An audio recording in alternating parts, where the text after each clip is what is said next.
Hi everyone, I am the Poetry Lady, Judy Marilyn Goldstein.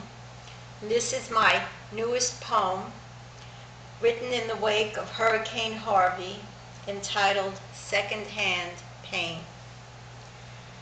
Try to imagine hoping for the best, but enduring the worst.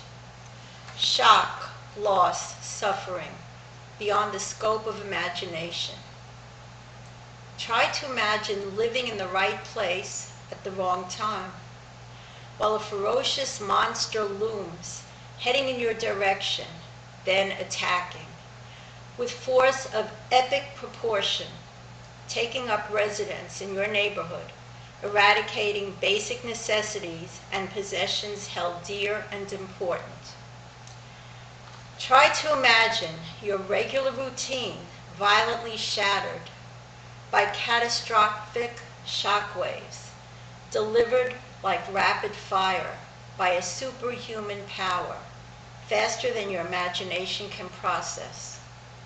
Try to imagine a bully on the playground, battering you day after day, until you are bloody, broken, and brought to your knees, humbled to the core of your being, with no refuge but the rooftop. Try to imagine your home as an aquarium, your belongings floating, submerging, your family being pulled against the current, treading water to survive. Try to imagine trudging through water on foot as reptilian dangers lurk below, your new means of transportation a raft, and your new home a stadium. Try to imagine your children and pets in imminent danger with no means of protection. Try to imagine yourself as a child, wet and shivering, with only a towel to cover your body, trying to make sense of your missing toys and frightening surroundings. Try to imagine yourself as elderly and disabled, helpless in a wheelchair, murky water to your waist.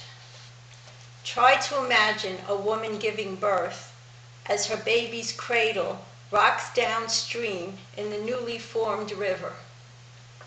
Try to imagine being hungry, dehydrated, and without vital medications, the cold floor as your new bed, and thousands of strangers as bedmates. Try to imagine being separated from your family, trapped in a chaotic nightmare from which you cannot awake.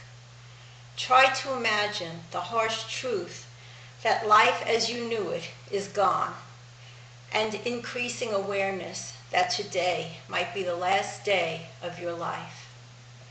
Try to imagine an octopus with you in its clutches, tentacles so long and far-reaching that its damage pervades for days, weeks, months, and years.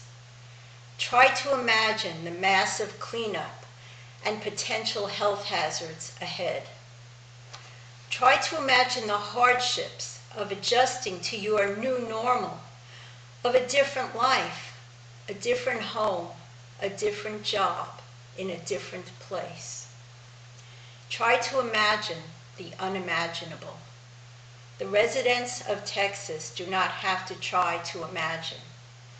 They are living this atrocious reality and will continue to struggle in the aftermath of destruction for an undetermined amount of time. Hurricane Harvey is the beast at fault, but it could not break the American spirit.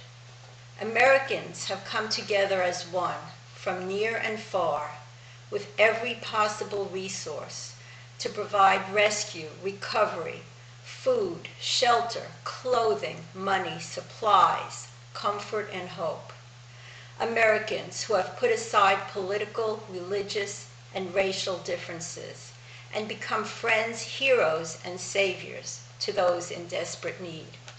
Americans exhibiting true good nature with generosity, empathy, and love. Americans who will not abandon their fellow Americans in Texas after the water recedes and the sun returns. Americans who know this crisis will be long-lasting and are prepared to stay till the end. We are those Americans, brave, strong, resilient, capable, caring Americans who help, heal, and support. And we are here for you, Texas, for this is the American way, and we are American.